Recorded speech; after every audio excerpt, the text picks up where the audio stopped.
All right, everybody, welcome back to the Hawkins Hellfire Collective. We're here for episode 3. This is Zach Grubb. And Devin Grubb. And this episode is about the episode Holly Jolly. Holly Jolly, the third episode of Stranger Things. And right off the bat, super interesting note. I thought it was so crazy that they did this, and I don't quite understand it. But in order to see better, Barb takes off her glasses. I knew you wrote that down. Yeah, that was like right at the beginning of the episode. We start with Barb, and she's like looking at her hand, I think, and she takes off her glasses for a closer look, and I'm like, wait, what? Why do you have them in the first place? Exactly. I have had terrible eyes my entire life, and I still don't know the difference between nearsightedness and farsightedness.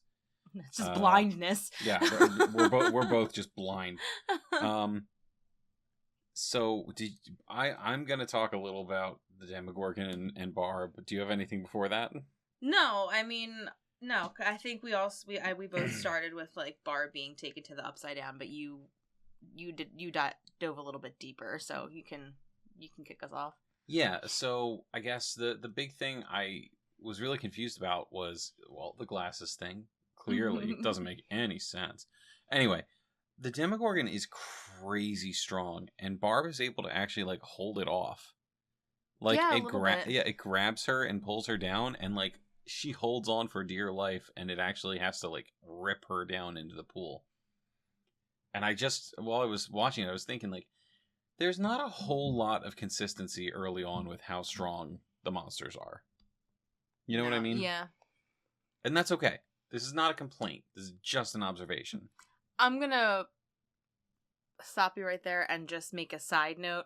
We are not complaining about anything in the show.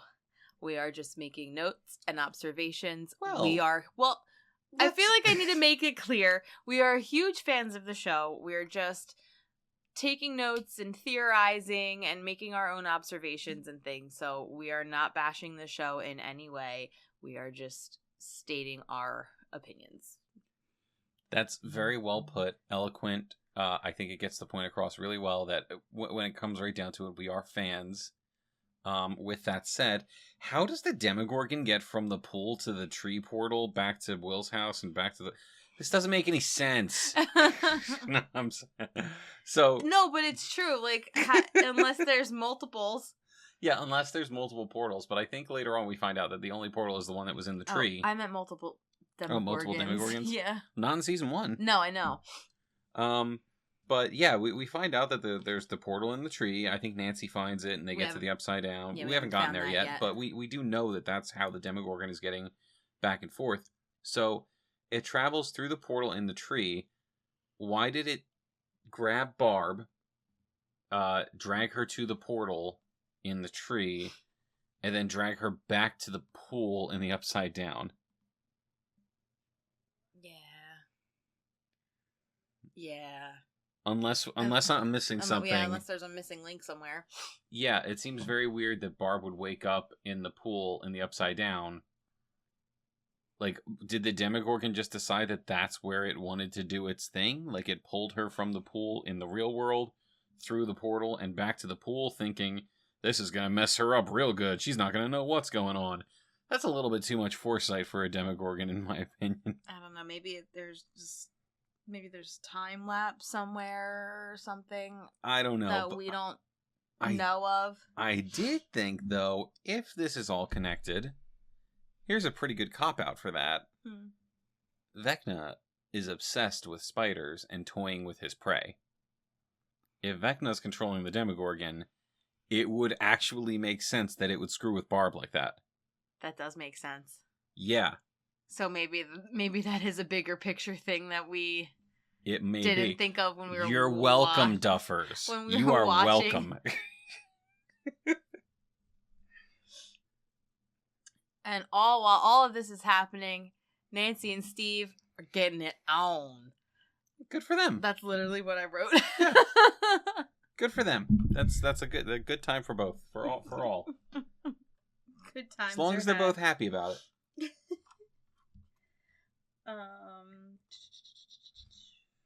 I talked about Mrs. Wheeler for a little bit.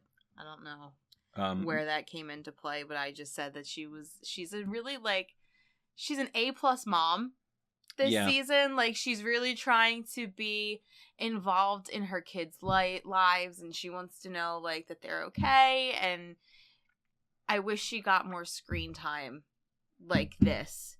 In the later seasons. Yeah. Like, she got some screen time in season 3 because she was hot for Billy. But, like, that's not what I mean, though, when I say I want her to have more screen time. Like, Mr. Wheeler is an ass. And she deserves so much more than him, and she is such a great mom. And I wish we got to see her being a great mom later on. I would be interested in seeing more of, like, the Wheeler family dynamic in the final season. Yeah, I mean, we might get that. Yeah, I mean, if presumably 5. We stay in Hawkins, like they're saying. Yeah, they're gonna have to bring her into what's going on eventually. Right. Apparently, she had her own poster for season 4. There's, like, some weird, there's some, like, weird ass theories about her. Like, oh, is she Henry's sister? I'm like, no, guys, he killed her. Did we actually see? We'll talk about this later, but did we actually see, like, her sister's eyes bleeding and stuff? I don't think we did. So we didn't really see anybody. I think that was done on purpose. Just the mom, but I don't think it works out age-wise. I don't know. Mate, you're right. I don't think it works out age-wise because Vecna would be, like, in his, like, early 40s. Right? No, younger than that. Right. He'd be way younger than that, I think. Right, so, because when he was 1, it was 1978. With the flashbacks with... Yeah, I can't remember how old he was supposed to be when they show him as a little kid. Right. I feel like we're getting off the topic, but either way, I don't think it could be her because I think if it was her, she'd have to be much younger. That's a whole nother aspect to this podcast now. Theory busting. Yeah, we're getting into it. Sorry. No, you're good. You are good. This is our job. We are here to bust theories and criticize the Duffers. Even though we love the show. I'm trying really hard not to. I'm not going to bring up the Duffers this episode. I'm going to be real good. All right, I'll just do it. You can do it. I'm not going to do it. So I said Lucas got the hookup with the flashlight and the weapons. Like, he's ready to go. From Nam. From Nam. His weapons from Nam. Also from Nam. And also, Dustin was on board with Elle from the beginning. Also, he's got his priorities straight because he grabbed all the snacks. Yeah. He knew they were going to need fuel. So he grabbed the snacks. They're going out to look for Will again, right? Is that what they're doing? But they're taking 11 with them. Yes. And Mike tells Elle what time to meet them, and she has no idea what he's talking about. Yeah. Elle doesn't even know how to tell time. 11 doesn't understand a lot. Is my. I'm gonna give the benefit of the doubt here and say that she probably only knows military time. Oh, I didn't think about that. Maybe. I think that would make sense. Yeah. It was just very weird it's very jarring, and I think we talked about this before, seeing how maladjusted Elle actually is compared to the Elle that we see in season 4 as a little kid. Yeah. But no, benefit of the doubt. I'm gonna say that everything in the bunker or whatever, it probably ran on military time. So when he said 3:00, she was like, "Wait, what? Like first thing in the morning? Wait, I'm asleep at 3. What's going on?" Right. I'm also gonna go back to Dustin and what you had said about him being cool with 11 from the start. Dustin is the heart, and you can't tell me otherwise. He is. He really is. You can't tell me otherwise. After season 1. Yeah. It is Dustin. My little dusty buns.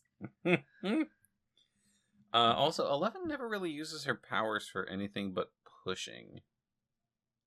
Yeah, I mean... That's not actually true. That was a dumb note. Well, we do get a flashback of her crushing the Coke cans. We do, exactly. That was a dumb note, and I take it back. I strike it from the record. That was dumb. Okay. That's a dumb thing to say. It's been stricken. Look, Listen, it's there. been struck. It's gone. I wrote Hopper's good at his job. Is that when he's going to Hawkins' lab to, like, question? Oh, yeah. But I actually had something before that. Okay. So Joyce makes the letter wall for Will so that they can communicate. But as the new season just established, the Upside Down isn't supposed to change. I have this note. How does Will know where the letters are? Yeah, it doesn't really make sense. I say that so much. But yeah, Will would have no idea what letters are corresponding to what lights because things in the Upside Down don't change. Right.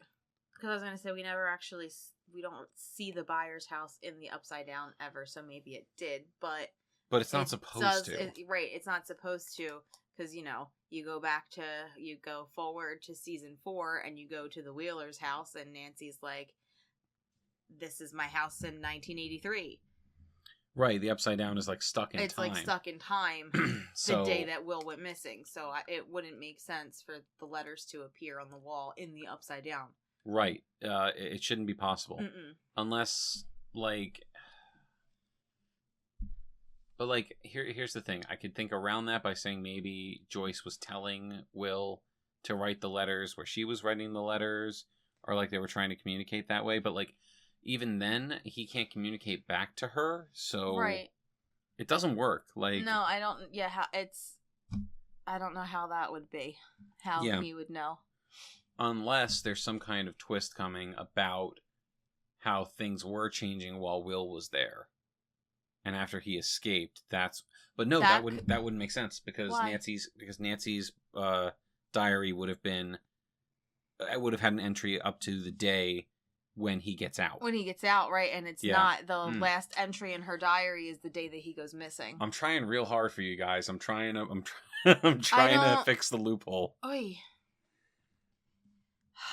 We've opened up a can of worms. Yeah. And they're all over the place. We can't get them back in. Oh, no. So, back to what you were saying about Hopper. When he's investigating the people at the base, or the lab, he knew immediately that guy was lying about Will, and they knew he was onto them, like, right out of the gate. Yeah. Hence, fake body. Yeah. We haven't gotten there yet. Spoiler! It's the end of the episode. We're talking about episode 3. I know. But we're not at the end of the episode yet. Yeah, that's true. 11 finds the little music box when she's exploring the house. Yeah, I was gonna say 11 and Robin should hang out more. They have similar interests. There's a little ballerina in here. Yeah, it's the same energy from 11 in season 1. Love Robin. After that, Steve doesn't even seem to like his friends. I have Steve's friends are terrible, and I can't wait until they're gone. They are absolutely awful, and I think I know originally Steve was supposed to be awful, and I wonder if maybe they ramped up how bad his friends were when they realized Joe Keery wasn't going to be awful. Right, because Joe Keery is a delightful human. Yeah, like they had to make these people worse. Right. So that Steve, by comparison, was like, I don't know. Like, why would he hang out with these people? Right. And then we get into the scene where Mike and Dustin and Lucas are being bullied by those asshole kids. Yeah, but before that, after. After, yeah, because they're looking for rocks for whatever is coming next. They're for Lucas's wrist rocket, and one of the bullies pushes Mike down, and he cuts his chin. But then Lucas grabs that rock, and he's like, he calls it the monster killer, and it comes back around. That rock pulls some weight. It really does. Comes back around. And again, Dustin being the heart, always making sure his friends are okay. Yep, always. Always. Like, that's his job, man. He's just a little sweetie.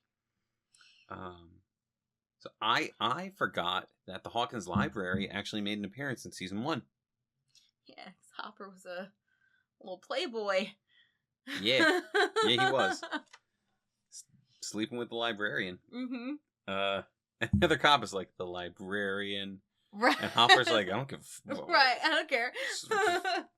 I'm doing me. Leave me alone. Also, I'm a fan of microfiche. How they look at, like, the old documents Yeah, and stuff. I actually wrote that down, too. Cool. Old tech is really cool. It's really cool. I don't, like, just stick in the little file thing and just, like, turn this knob, and it's like, here's all these documents about this one thing, and it's really cool. There's nothing like that anymore. No, we have the internet. Yeah, but, sometimes I guess the internet. Nowadays, if you wanted that same feeling, you'd have to, like, look at the internet in a VR rig. Like, just have it up against your face. Which, I mean, we could do that. So, okay, we're going to come back around to Will in the Upside Down and how things are being affected in the real world. Because Mrs. Wheeler and his little girl Holly are at the buyer's house. They visit the buyer's house. When they do that, Will affects the lights on the ceiling. Mm-hmm. He's not that tall. Right, so how's he doing it? Yeah, so he's making the lights move on the ceiling. He's making all the lights in the room move very quickly. And then he puts his hand through the wall? Like, again, how are they doing this? Yes, he does. He reaches out to Holly. That's not him. No, that's him. That's him? Because I thought it was a... No, because that was a human hand. That was a small hand. Oh, I didn't know that. No, that was not how does any of that happen? It doesn't work with the rules that they've established in season 4 now. Like, I don't... Okay. Yeah. So again, yeah, we're I love this show. I know. Me too. Me too. I'm just saying they're played fast and loose with the rules in season 4, and now if you go back, it doesn't quite add up. I mean, there are definite connections. Yes, between no the doubt. seasons. Like, we found them already, but I feel like they forgot what they established with some things in this season. Yeah. As it went forward. Which, I mean, I guess that happens, but you can't say that, everything was connected and done for a reason since season 1. Yeah, I don't see anybody else reaching hands through walls when it comes to the portals after this. Right. Like, the portals have very clear rules after season 1. Right. And it's just really not there at the beginning. So I think from there we go to the school and Steve with the camera. Yeah. So again, to clarify, the Jonathan stuff has not been cut because this is clearly in it as it was the first time we watched it. Yeah. And I'm going to go out on a limb here. I have a DVD set with the original DVD target set that they put out. See. If we really wanted to go back and check that to be absolutely sure, I'm gonna do that. Yeah, we should just to be sure, since I've been adamant that it has not been changed. It's in storage right now. Yeah, well. But once I can reach things in the storage unit again, I will pull that out and we will look it up. Yeah. Because I think you're right. I don't think anything was actually changed. Nothing seemed any different. No. And yes, it's a dick move of Steve to break Jonathan's camera. But he also saw that Jonathan was taking pictures of his girlfriend getting undressed. Right, that's also... And I think that's a fairly measured response. Right, it's not cool on both counts. Yeah. I also, if Steve just punched him in the face, I would have been like, yeah, you're wrong, but I get it. Right. I don't want somebody taking creepy pictures of me in the woods as I'm getting undressed, and I would, You're getting undressed in the woods? When are you doing that? Shut up. I would want you to, punch somebody. That's not okay. Yeah, she likes it when I hit people. So, I mean... They're both wrong. Bottom line, they're both wrong. That scene kind of comes together in Nancy understanding, I got to talk to Jonathan about what might have happened at Barb. Maybe he saw something. Right. But from there, we actually, I think, cut to 11 in the house. Yeah, because she has a memory. Mm-hmm. Because Mike comes home and has her stay in the closet. Yes. And she kind of has almost like a panic attack. No, wait, no, that's different. No? No, this is the thing with the cat. But that's why she was isolated. Brenner isolated you're right. her. I'm sorry. Brenner, you're right. Yeah, so that's what's causing the flashback. Yes. She's in the closet and she's having a panic attack because she's remembering when Brenner put her in isolation because she wouldn't kill a cat. Yeah. I remembered this scene while we were watching season 4, and I remember we were talking about it. I thought, hey, maybe the whole cat thing was him testing 11 to see if she was going to end up like 1. Like, if she killed the cat, that was a bad sign, and like he would have to stop training her. No. Nope, because she kills orderlies, and he's cool with that. Yeah, no, he straight up wanted her to kill that cat. He didn't give a shit about her. Nope. He was training her to kill one. Yep. That's been his goal from the get-go. She is training him to kill... her to kill one. Yep, to kill one. That's why she kills the orderlies, and he's like, he scoops her up, and it's like, oh, that's good. You can kill things. You can kill people. That's great. Good. We're into that. Yeah. I think this is also the first instance of 11 saying mouth breathers. I just wrote that down. Maybe. I don't have... I have that she only really talks to Mike. Oh, she trusts him from the start. because she saw that he was hurt, and she goes, mouth breathers? Yeah. He's like, yeah. And then I have Detective Nancy on the case. I said the same thing. Detective Nancy starts in this episode. Yeah. And it's a through line throughout the show. Well, it kind of turns into, like, journalist Nancy, but she's always using her detective skills. Exactly. Yeah. No. And it's good. I think Nancy's progression through the show is one of the best character arcs, honestly. She becomes such a badass. Like, that starts pretty early on, though.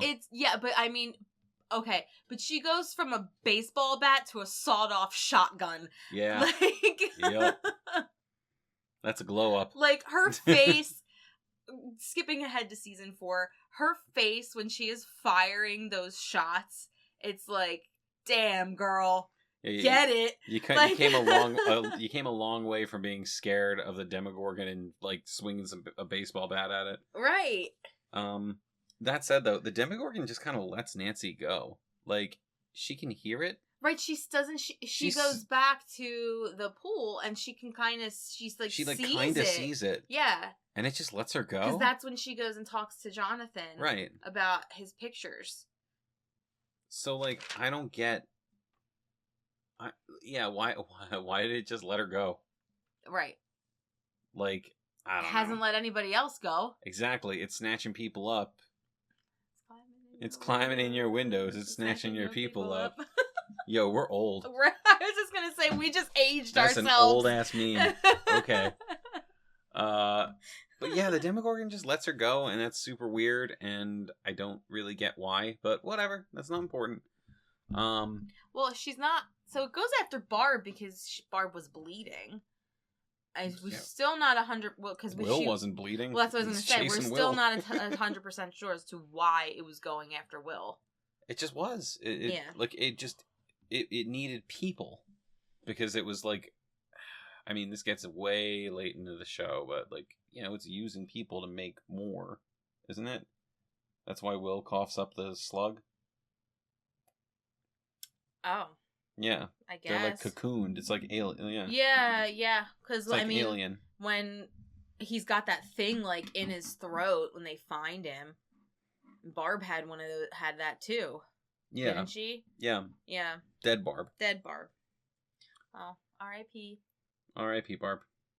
So I think next we cut to Joyce sitting in the little drawer with the Christmas lights. The Christmas light ball. Yeah, and that one makes sense with the rules established. That makes perfect sense. Yeah, Mike Will is playing with the particles and the upside down and the lights. Yep, makes perfect sense. So we got one. There's one. We got one. There's one.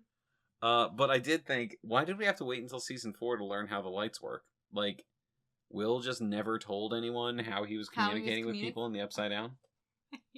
And nobody thought to ask either. Yeah, nobody asked him, and he didn't feel as though he needed to share.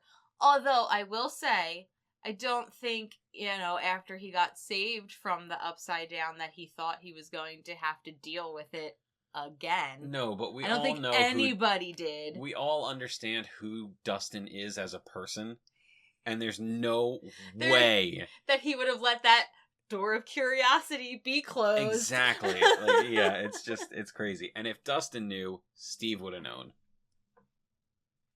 Yeah, by season 3, Steve would have known. Exactly. Yeah, Steve would have been in the know. Yeah. So, yeah, it's just weird. Why would Will never tell anybody how he essentially communicated with everyone? Right.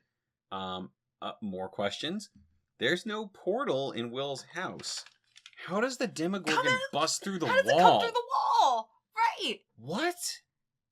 Because Will tries to communicate with her through the wall in this episode, right? Yes, he does. Like the wall is fleshy. It becomes fleshy, yeah. And the actual wall pulls apart, and there's the film that you see in with all the other gates that you find later on that they have to break through. Even then, it's a little different. It's more like a window, but it's still the same kind of concept. It's the same idea. I guess they hadn't really honed it at that point, so it's still the same idea. And then it just the wall closes back up again, and that's when Joyce takes the axe or whatever. But how does that happen? How is that? How is Will opening portals? How is Will opening or semi-opening portals? Will and the Demogorgon. How is anybody opening portals right now? Because they're very adamant that 11 was the only one who could do that until 1 figured out how he could do it too. How? And as far as we know, 1 doesn't know how to do that yet. Oh, no. He's pretty clear on the fact that he couldn't do that before. Right. Well, yeah. 1, as of right now, 1 is in the Upside Down somewhere, supposedly controlling shit. Right. So, yeah, it's just more of the... We're gonna sound like broken records if we keep saying the same thing here, but it really doesn't work. Also, Will's in the same room as the Demogorgon, and it decides to Kool-Aid Man through the wall instead of capturing Will. Yeah, it just busts through the wall. Yeah. And leaves Will alone. I'm gonna come after Joyce. Yeah. What? Why? Alright. Well, and then, after... Look, before we go any further, all of these things work really, really well in season 1. Siloed. It's fantastic. If you watching this stand alone, or I almost wish we could go back and rewatch it for the first time. Oh yeah. Not knowing anything else, not having heard that, everything was supposed to be connected from the beginning, and just watch it for from the beginning without any kind of... I think that would cause even more problems. If we could just watch it from season 1 to season 4, just from beginning to end to where it is now, with no previous knowledge, by the first couple episodes. I just mean this season. Oh yeah, because we loved this season. We still love. No, this but season. You know what I mean. We were ravenous. Yeah. With this season, we watched it half of in it a day. 1 night. Yeah. It was a day and an hour, only because we were maybe we should go to bed and watch the rest the next day. Then we woke up first thing in the morning and put it back on. I'm pretty sure we set an alarm for 8 o'clock. Yep. So that we could wake up and watch the final episode with breakfast. We watched the last episode of the first season with breakfast in hand. It was a good time. But yeah, I feel like it would cause more problems if you watched it all the way through from the beginning, because you would get to season 4 and you'd be like, hold on. Wait a sec. All of this is fresh in my mind. Hold up. Right. Yeah. All right. Well, and then to round out the episode, they go to, is it a quarry? It's the quarry. They go to a quarry, they wind up, so the the Fantastic Four. That's what I'm going to call them, the Fantastic Four. Dustin, Lucas, Mike, and 11. Dustin would appreciate that. They're the Fantastic Four.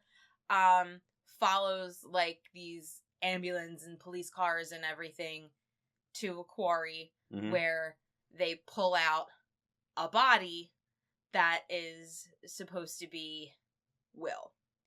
And we all know, because having just seen Will trying to come through the portal, we all know it's not Will and that Hawkins Lab has set it up. But it does create conflict with the group Mike and Elle. And 11, because 11 was adamant Will's not dead, and they're seeing a body that looks like their friend. And they use We Can Be Heroes by Peter Gabriel. And it's so... Covered by Peter Gabriel. It's Peter Gabriel's version of Someone will bite our heads off. Excuse me, sorry. It's Peter Gabriel's version of We Can Be Heroes, and it's just so good. And I'm trying to pull out and listen for good songs or songs that may have some kind of thematic meaning or reasoning. Apparently that's going to come into play later. Maybe, I don't know. I'm not mentioning any names. I told myself I wasn't going to do that this episode. I doubt the mic picked up any of what you just said. Okay, that's fine. I just mumbled to myself a little bit. Dead space of my wife mumbling. Okay. But yeah, that is one thing that the Duffers have going for them. They really know how to pick songs for their soundtrack. Absolutely. And they know how where to put them where they're gonna have the most impact. Because I remember watching this episode and hearing this version of the song played at this particular moment, and it was a gut punch. Even knowing that Will's not actually dead. We didn't know. We didn't think he was, but still. But it it was like a gut punch with that song. Oh my god. Yeah. Also, more of Mrs. Wheeler being the best mom when Mike gets home. Yeah, Mike gets home and she's just A+ mom. She's an A+ mom. If only she let them play D&D for 20 more minutes, though. None of this would happen. None of this would have happened. None of this would have happened. No. Everything would have been right with the world. Maybe. No, I mean, definitely not, but these kids wouldn't have gotten involved. Will probably wouldn't have been captured or taken to the Upside Down. But I feel like 11 would have still escaped. Oh, absolutely. Yeah. That's the Will Upside Down story might the will not of have, it all might not have happened, but I feel like everything else would have. Definitely. Yeah. I think that's really all we have for this episode. I was gonna say that's all. That's my last note. Yeah, same. I think the next episode we have is going to be a shorter one because we really don't have a lot to say about it. No. We've already watched it and taken our notes. We're going to sit down together and record that later, but it's going to be a shorter one. Something I want to bring up. We've been looking into the interstitial Stranger Things lore stuff. Oh, right. Yeah. Yeah. So comic books and different things they put out. There's Will Byers' Trapper Keeper. Say, the thing that you just bought? Yeah, it's actually super interesting. And we feel like there's the opportunity to talk about those a little bit on the podcast too. Mm-hmm. For instance, one of the comics or one of the collections of comics is D&D stories that happen. Yeah, you do. They happen before the first episode of the first season and in the in between each season. Mm-hmm. Definitely worth exploring. I know most of the comics are now considered non-canon because they got into a lot of stuff with Hawkins Lab and the other numbered kids that season 4 basically said, yeah, we don't want to stick to any of that and we're going to do our own thing. Again, making me think you did not plan this from the beginning. It could also be partly because of everything with 8 from season 2 and nobody liked that. Yeah, but that I feel like these comics, from what I understand, actually did have enough of a following that probably wouldn't have mattered. Oh. Yeah, it's just it's really just the Duffer saying, look, we've got all of this lore out there for the show that we didn't write, so from here on out, it's not canon anymore. Mm-hmm. But the comics that have to do with just the kids, you know, the main characters, absolutely could still fall into right. They're the fun. series. They're fun little side things that don't happen during the main story, or the time period that you're watching of the show. Because I fully believe that is how Dustin and Susie met. Yeah, we have that one as well. Dustin and Susie at camp, and it's very cute. And I feel like between seasons, we're going to talk about the comics that take place between seasons. Yeah, that works. That'll probably be the best way to go about it. Yeah. And I'm going to keep looking for other Stranger Things media that may support the show in whatever kind of way. Yeah, I mean, I'm already down the rabbit hole. You might as well just keep pushing me further. So it's fine. Yeah. I'm cool with it. Right. You want all the merch? Yeah, we'll just get all the merch. Yeah. So, if there's one piece of merch I really want, I never bought it, and I wish I did. I want the original D&D adventure they made with the Demogorgon piece. Yeah. So if anybody knows where to get that, besides eBay, you know, drop us a little. Or if you like our little podcast after 3 episodes, hit us up if you've got one to send. Yeah, give us a like and subscribe. I feel attacked. I'm sorry. I feel personally attacked. Well, yeah, I think that's going to end this episode of the Hawkins Hellfire Collective. Seems like a good place to stop. Yeah. We'll see you for the next one, and may all your rolls be 20s. Crit hits! Yeah, that's our new sign-off. Okay. Crit hits! Crit hits! Crit hits! I love it. Crit hits! See you, everyone.